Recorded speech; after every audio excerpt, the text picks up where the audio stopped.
We call the Project Factory a digital media production company. What we work on is interactive storytelling. We work with people who have stories to tell, who are often producers, sometimes they're writers, sometimes they're broadcasters who are after a story. But we also do work with brands and agencies who have stories that they want to tell in the digital space. So what we do is try and work with people where they want to reach consumers through digital means, through phones, through websites, through games, through social media, and we look at how they can reach those consumers and what it is they might offer them to actually bring their story to life in some interactive digital way. As the director of the Project Factory, I have the commercial responsibility, of course, of being one of the company directors.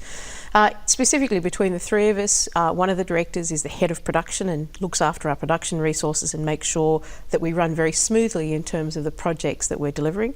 And my other director, Guy Gadney, and I really together between us look after the creative output, we look after the productions themselves, we look after the client management and business development, but also the three of us are responsible for the fiscal management of the company to make sure that we're running it properly, that the staff are looked after and that we're stable and financially good. And right now we have an office of about 12 people in Sydney and 3 people in London, and we're working on projects across Europe and really across the world. What we're finding interesting is that the ability to have an office in London and Sydney has given us a great deal of depth and strength, in part because we can undertake work in London and follow it up in Sydney or vice versa. We've got 2 sets of design resources who can be working really around the clock. There are 3 ways we work. One of them is on the stuff that we come up with ourselves, so our own ideas and our own creative, and if you want, our own innovations. Then we work in joint venture with people who might bring us a property or a project or an idea, and we will work with them to work out how that idea could play out in the digital space. And in that case, we'll look at what we can bring to that idea. And in some cases, people just come to us and ask us to build something for them. And in that case as well, we'll also go, well, what can we do to make it better? There's an ordinary way of building it, and there's a way of building it so it's richer or more interesting or more playful or just more engaging. So across all of those, what we look for is what is it that we can do that is going to make the projects that we build, the things that we deliver, more compelling and engaging for consumers to spend time with. What we try and do is look for something that's a bit quirky or a bit interesting or a little bit unusual. In some cases, there are clients who want something fairly simple and straightforward, and you deliver to them what they want. Will it work for consumers? In a case where we're asked to do work, it's not really the major issue. The major issue for them is delivering to a brief. When we're doing work for ourselves, the issue is how can we get a little bit of cut through? And one of the things we think gets a bit cut through is to be a little bit quirky and a little bit different. It won't work for everybody, but there'll be an audience for some of the things we're building.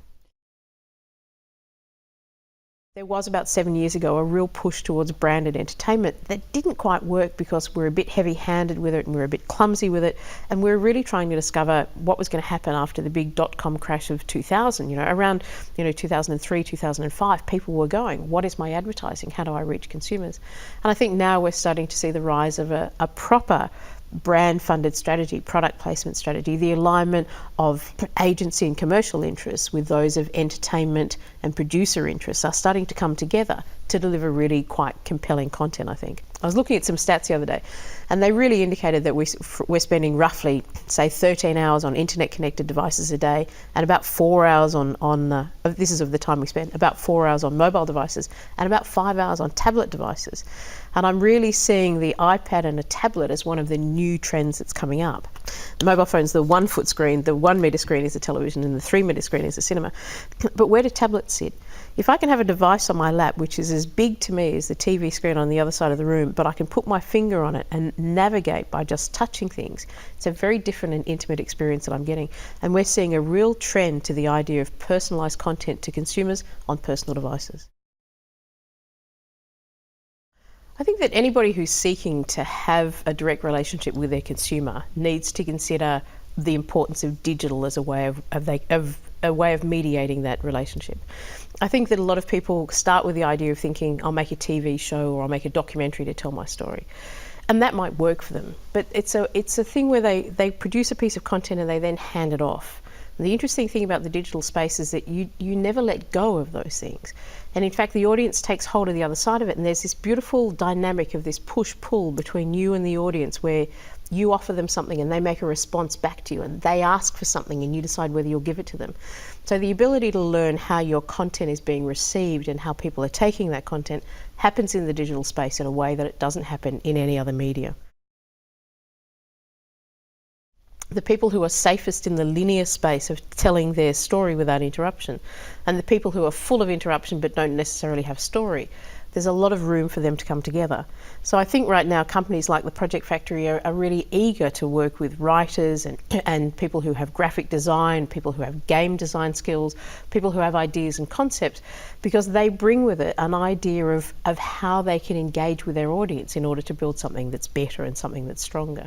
And I think now, for the first time, they're being given an opportunity to make that voice one-on-one with people rather than be mediated by another company who will interpret what their vision is.